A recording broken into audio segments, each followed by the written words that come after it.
Welcome back to the UnBoxed broadcast. Today, Dr. Davis and I will conclude our session on how leaders can create a positive workplace culture. We're ready to dive in. We're excited you're here. So stick around as we help you unbox the power and potential of your leadership. I'm Dr. Robert Davis, family life educator and leadership coach. This is my co-host, R.P. Soriano. Soriano attended Johns Hopkins Carey Business School, worked in the financial industry, and was an international consultant before partnering with me to launch UnBoxed to Lead. Me? Well, I worked for over 20 years as a senior pastor and a community organizer. Then I retired and started a leaders peer support community called UnBoxed to Lead. Soriano and I have been friends since the early 90s, and with our varied experiences and expertise, we help leaders reach the next level in their leadership. So join us for the next few moments as we unbox the power and the potential of your relationships, your leadership, and your life.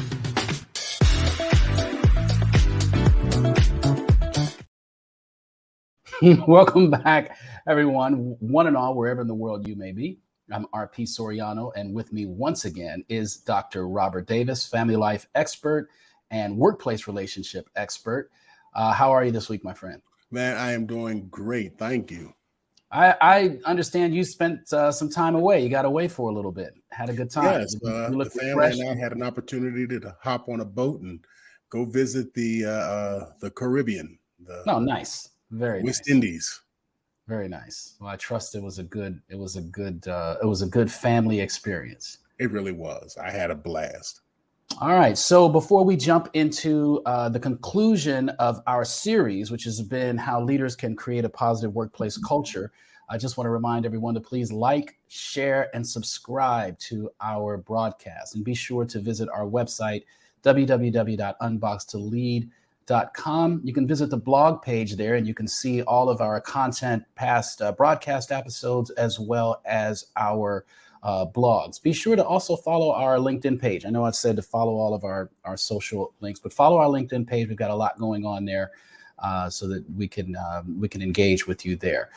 So let's dive in. Can you give us just a brief recap of what we've discussed in our previous shows and where we're going today?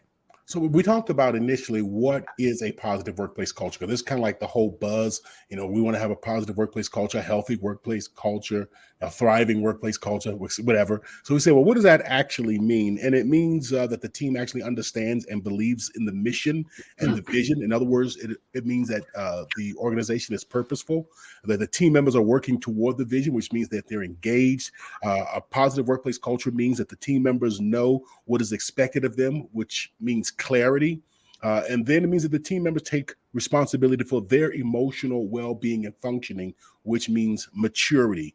And then we said, well, how does the leader, okay, if that's the workplace culture, how does the leader create that? And we looked at four things so far, well, three things so far. We're going to hit number 4, 5, 6, and 7 today.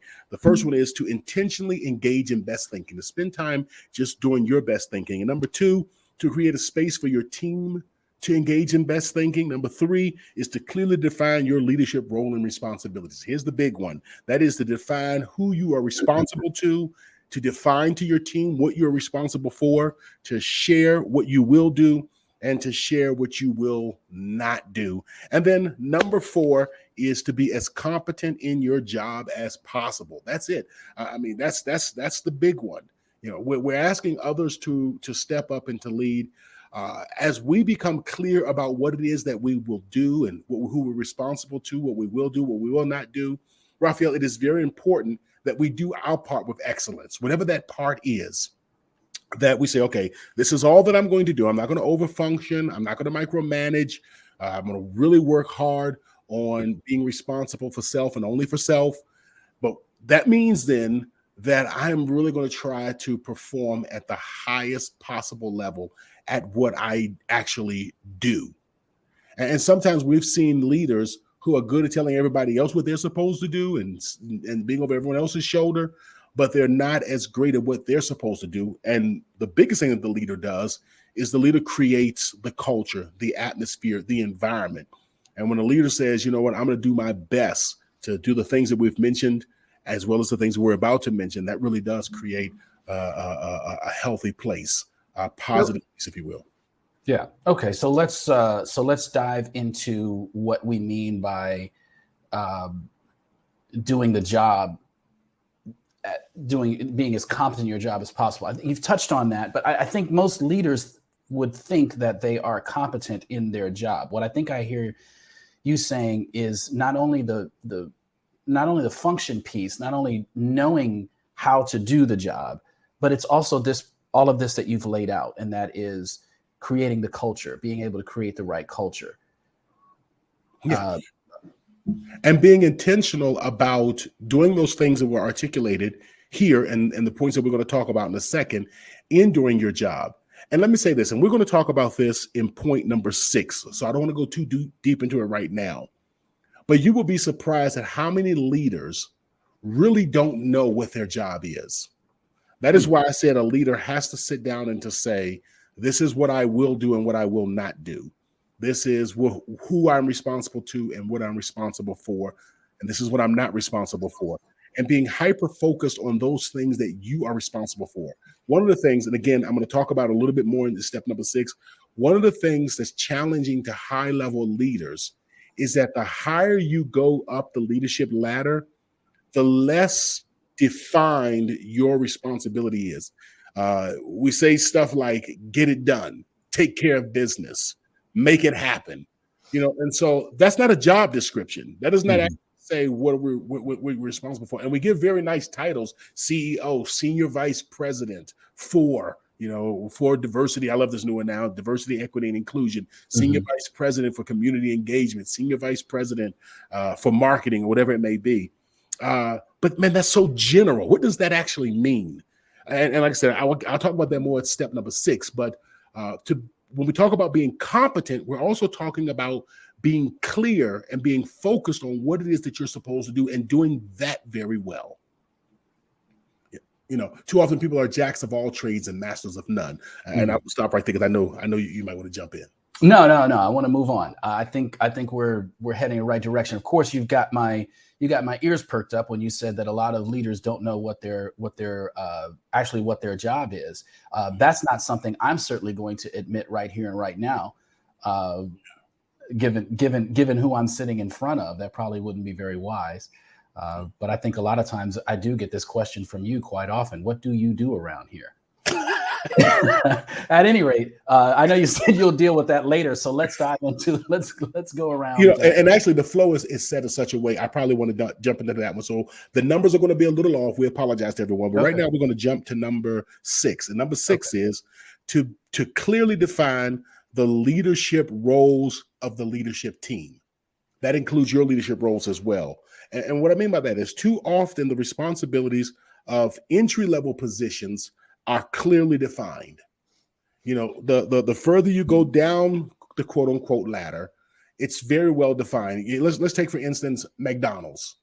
It's pretty well defined what the person over the hamburger flipper is responsible for. The person at carryout, it's very clear what they're supposed to do, and the person who gets the drinks and the fries, whatever else may be together. The challenge goes as you start getting further up the ladder. So when you start getting into the general manager position, the responsibilities are pretty clear because there's certain reports that have to go out at a certain time, inventory that has to be met, and benchmarks, etc.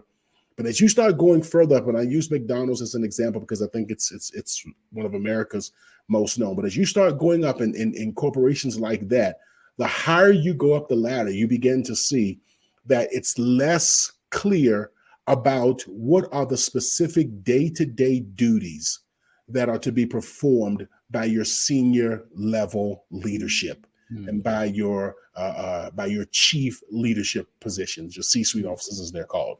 And so a high-level leader says, I'm going to be very clear as individuals are moved up as to what is expected of them, rather than saying, hey, we want you to really bring the team together. We want you to, sometimes we use visionary terms for our high level leaders, and we use specific terms for individuals on the lower level of leadership.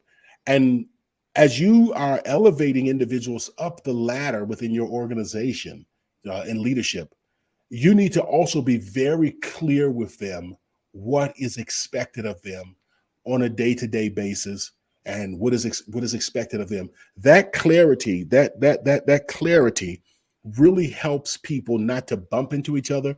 It even helps people who have a tendency to micromanage to calm themselves down within the managing. When leaders have unclear roles, they have a tendency to overfunction for their team.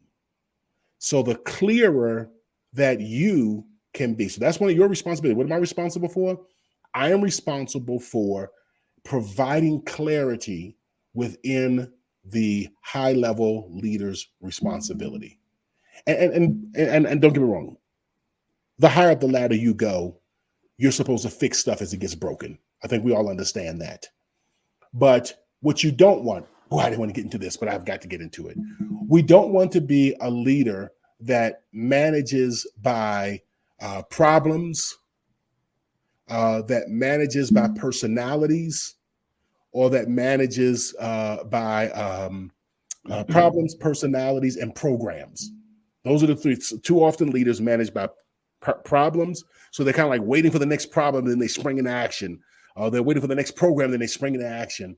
Or they allow personalities to dictate and to determine how they're going to lead and how they're going to function.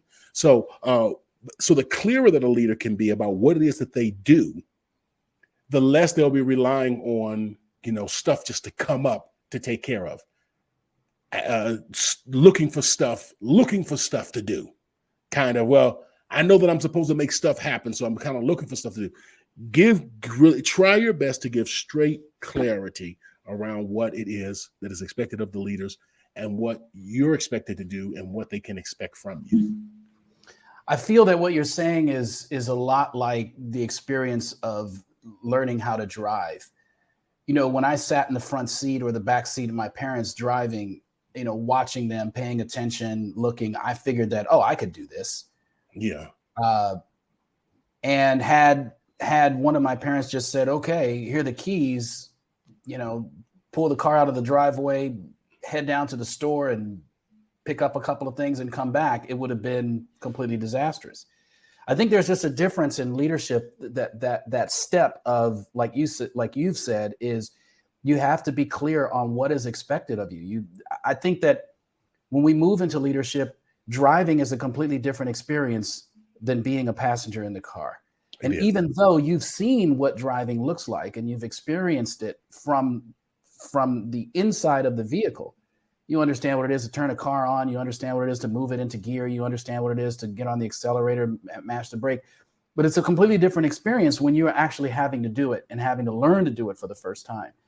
And so I think driving is just a totally different exercise. And if it's not expressed, you're laughing. What driving joke? It's not just you use driving. That's how you and I first started. And I think about an example of clarity. And this again is a kind of a lower level example, but about clarity. The three of us were together in Florida. You remember we were doing the internship down there in Florida, that winter break, and Byron Joseph Wells was the navigator. And his job was very simple, and that is show us and tell us the most effective route to get wherever we need to go. Right. I mean, that was very clear. Your job is to get us from point A to point B, to tell us how to get from point A to point B using maps and just using, man, if that guy, you could drop that guy in the middle of Sahara Desert and he would figure out, man, how to get where he was an excellent navigator. And for people, this was the 1990s. So there was literally, when you say maps, there was maps. I mean, it wasn't even going to, you didn't go to Google, and because there was that phase where at one point in time, before you had cell phones, you could go to MapQuest or something like that and print out the map as opposed to going to a store and buy it. No, this was the whole folding, trying to figure this.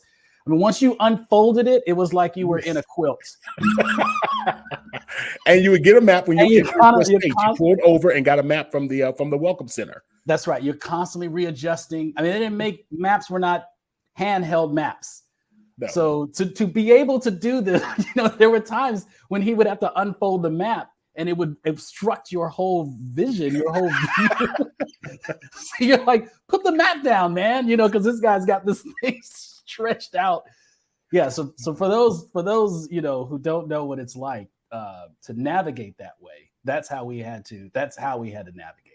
But he understood his job and responsibility was to get us. He was very clear about that. And like I said, I'm using a lower level example, but the more that we can get that up. And I think a good example for high level leadership is around how most presidents have traditionally run their cabinets. Cabinet level positions are very clearly defined.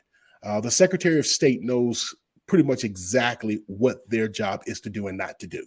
And they all understand that they're to represent the president of the United States in that particular office. So my job is to develop diplomatic relationships on behalf of the president of the United States and on behalf of the United States with these various nations. And I am responsible for helping all of our ambassadors and others underneath us to run effectively to ensure that all of our that we have everything in place for our embassies and whatnot to operate. That's very clear. And that's one of the reasons, as much as people complain about the United States, that's one of the reasons why the United States government does actually run effectively, is because in that position, people have very clear. Military is another one where people have very clear understanding about what is expected of them and what their role and responsibility is. So I think those are two. People probably don't get mad because I'm using the military and using government as an example, but those are two very good examples of how you have high-level leaders who are very clear about what they do. You put two generals in the room, and it's already understood what the responsibilities are of each general that is there, even though they're both 3-star generals. Yeah, no, and I agree. I've been in situations in leadership, and I've seen other people around me in leadership who have struggled with that, just not knowing what to do. And I'm glad that you brought that up about the program's personalities and problems. And I think that we can slip into that because it's just a much more comfortable way of existing and operating, because that's just kind of what we've been used to. And there is that transition from management to leadership that needs to happen, where you're understanding that the way that I'm going to function is going to be a lot different than the way that I functioned in the past.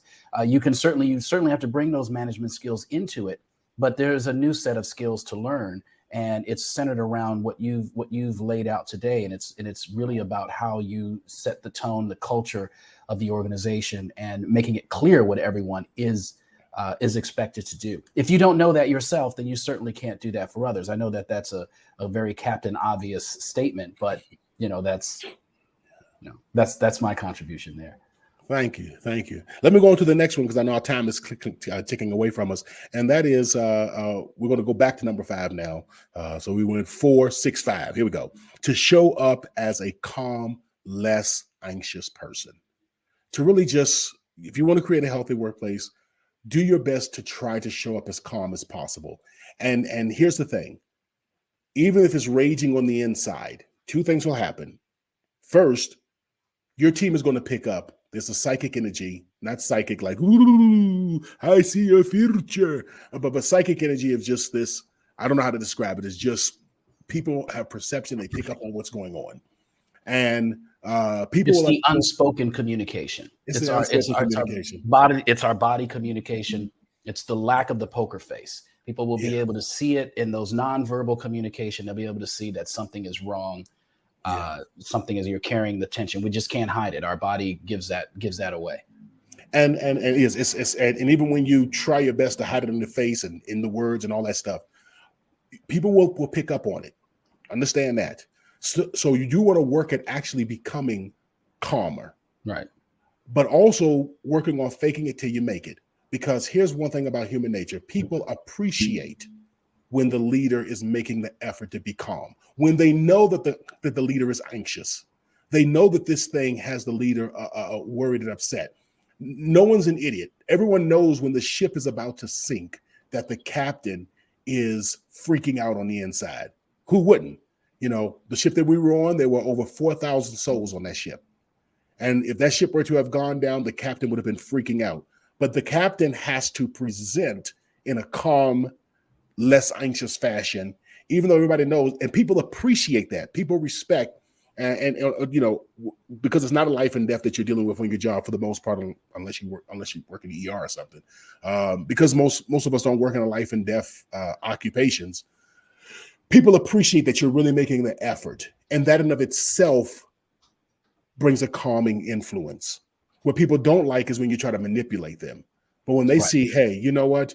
I'm a little nervous about this as well, but I'm really trying my best not to let it affect me and to affect the entire team. People also pick up on that psychic energy and they appreciate it, and it helps to bring them down to know that the leader is trying to make this thing as calm as possible, which means the leader must know what's going on. The leader's trying to work through this. That's very important to do your best. And then, at UnBoxed to Lead, we help leaders to actually get to the source of their anxiety so they can actually show up as a calm, less anxious leader. So to fake it till you make it, but then also to be intentional about working when it's not high anxiety so that you actually do make it. So it's not just a faking it, you actually do make it when anxiety is high. I think what also helps is being able to have, someone to talk to about this. Yeah.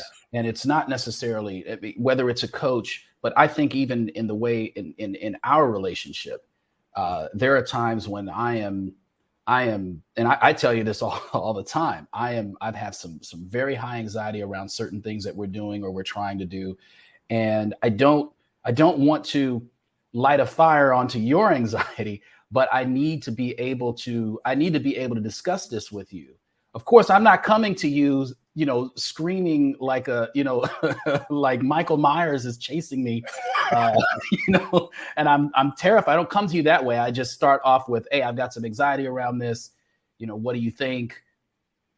How do you think we should approach this, or whatever the case may be? I generally manage my anxiety pretty well, but then there are times when it just gets too much. And it is important that, and it goes back to what you're saying here, when everybody knows what their roles are, when everybody knows what the mission is, when everybody knows how this is supposed to go, it doesn't mean that it's going to completely erase all the anxiety from the realities of growing the organization, right? Those are going to be there, but it sure does help when we can get that back on track and realize we can remind ourselves, okay, what's the mission? What am I supposed to be responsible for? Am I over functioning?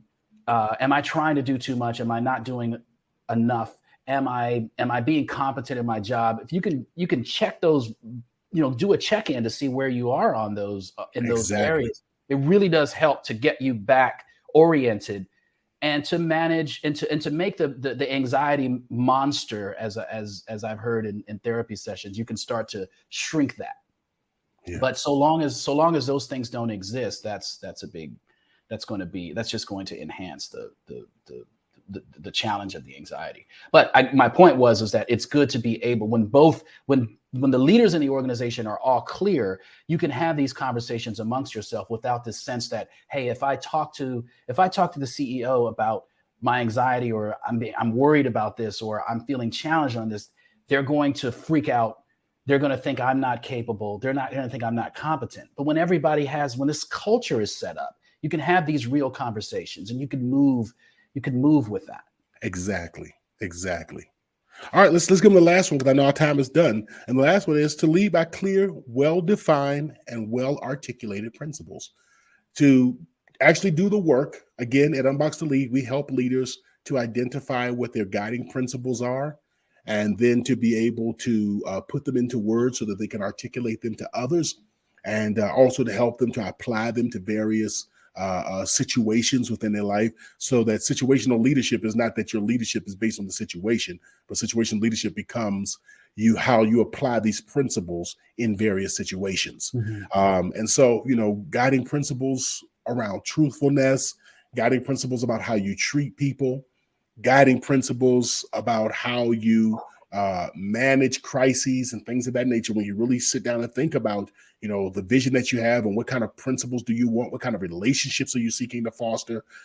What needs to be for lack of a better word, rules or commandments that I'm going to live by to help to foster this? And so that, whatever the situation may be, so here's a classic example. A guiding principle is that, I speak to people in calm, non-offensive, non-insulting ways.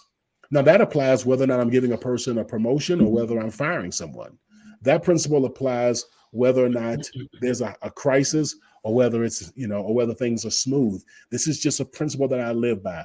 I don't call people names. One of the principles one aspect of a principle that I live by is that I don't call people liars. I just don't like to call people liars, and you really have to. You call me a liar at least 8 times a day. I don't call people liars, and that ought to tell you everything you need to know right there. I don't call human beings liars. I try my best not to, right. Because I know that only shuts down. And to call people names and to insult people, to impugn their motives and stuff. So this is a principle that I try to live by in my relationship. One of the things with UnBoxed, reason that we've done the scholarships and things for philanthropic organization. I mean, given reason we do our BIPOC leadership, and we provided for philanthropic organizations who support our work around policing and public safety, is because we believe in reciprocal relationships. We don't believe that we should just be seeking to figure out how these organizations can fund us, but then we also want to think about how do we give back to these organizations.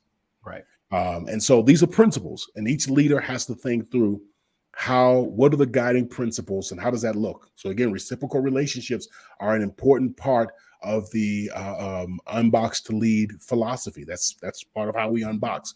So that's how you create a healthy workplace culture, when people know that you have principles that you live by, and that you're not just a person who, again, manages by personalities, manages by problems, that you don't go off of the whim. You're not just putting your finger to the wind to figure out which direction the wind is blowing, but rather that you actually are grounded in something. Mm-hmm. Whatever one thinks of, again, my president, Jimmy Carter, he was a principled man.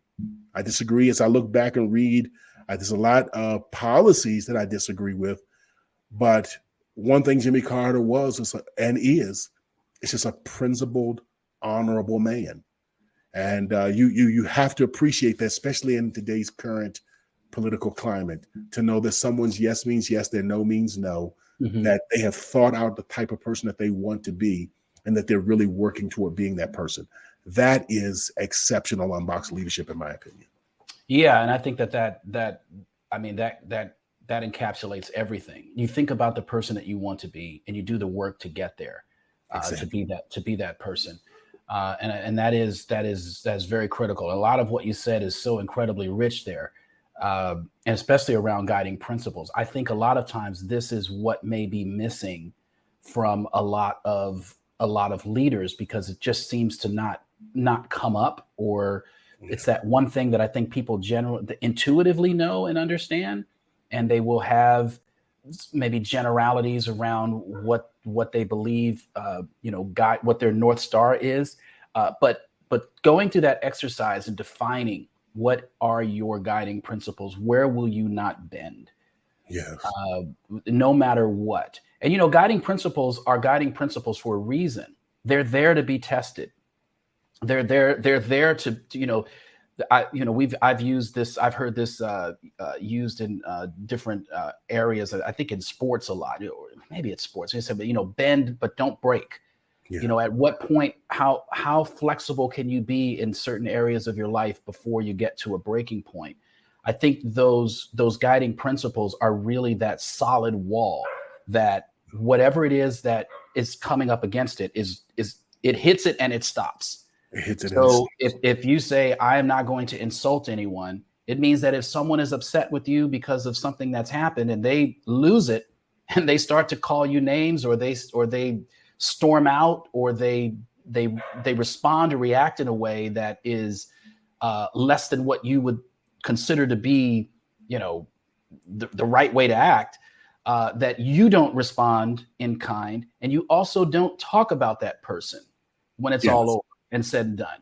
The person leaves the office, and then you come in and you say, how did it go? Oh man, that idiot. I always thought he was just the stupidest person that we've ever had working here. It's just a complete moron and a very immature child. And he stormed out of here like a big baby. And, that kind of thing. You don't do that, period. You just say the facts of what happened. My guiding principles are, I'm not going to speak ill of this person or call them names. But that's the whole point. These things test you, and it's up to you to decide how your guiding principles are going to function. That this is exactly doesn't go. That I will not bend on this. I will not bend. I will not be dishonest. One of my guiding principles: I don't like spin. I don't like to spin things. I don't like to give information to someone in a way that could get the result that I want, but they don't have all of the information, the full information that they need in order to act. Yeah. People do this with resumes. People do this with their capabilities. People do this in a lot of different ways. And I personally feel that if I start spinning something, then what I'm doing is I'm putting that person in a position where they cannot make the best decision that they need to make because they are operating off of flawed information. So that's one of the things that I just don't like to do. I don't like to spin. I like to just be, this is what it is. You've got the information, even if it means that I'm not going to get what I need out of it. I don't want that. I don't want that kind of relationship. So that's, I think we can leave it there. We can go on. And that's ladies and gentlemen, that's everything we know. And that's everything that we have about everything. I mean, you just got it all from us. I don't know if there's ever going to be another show because we just gave you everything that we have right there. Oh, we can come up with something. Something to come up. All right. Well, I once again, I think this was a great experience. I think it's a great series. I hope that everyone found this to be beneficial and that you got something out of it. So that will be the end of our show today. We'd like to thank everyone that helps us put this show together. Bobby Davis Jr., who is our producer, Damon Mace, who works on our graphics and video design, and our marketing promotion by John Sedano. So remember to visit our website at www.unboxedelite.com. For Dr. Robert Davis, I'm RP Soriano. We look forward to seeing you at the next broadcast of Unboxed as we help you unbox the power and potential of your leadership. UnBoxed provides a full-service leaders peer support community that helps high-level leaders become more authentic leaders who build healthy workplace cultures and reach their personal life goals. To learn more and discover how we can take your leadership and your life to the next level, please visit our website at unboxedtolead.com. That's unboxed2lead.com. Again, that's unboxed2lead.com.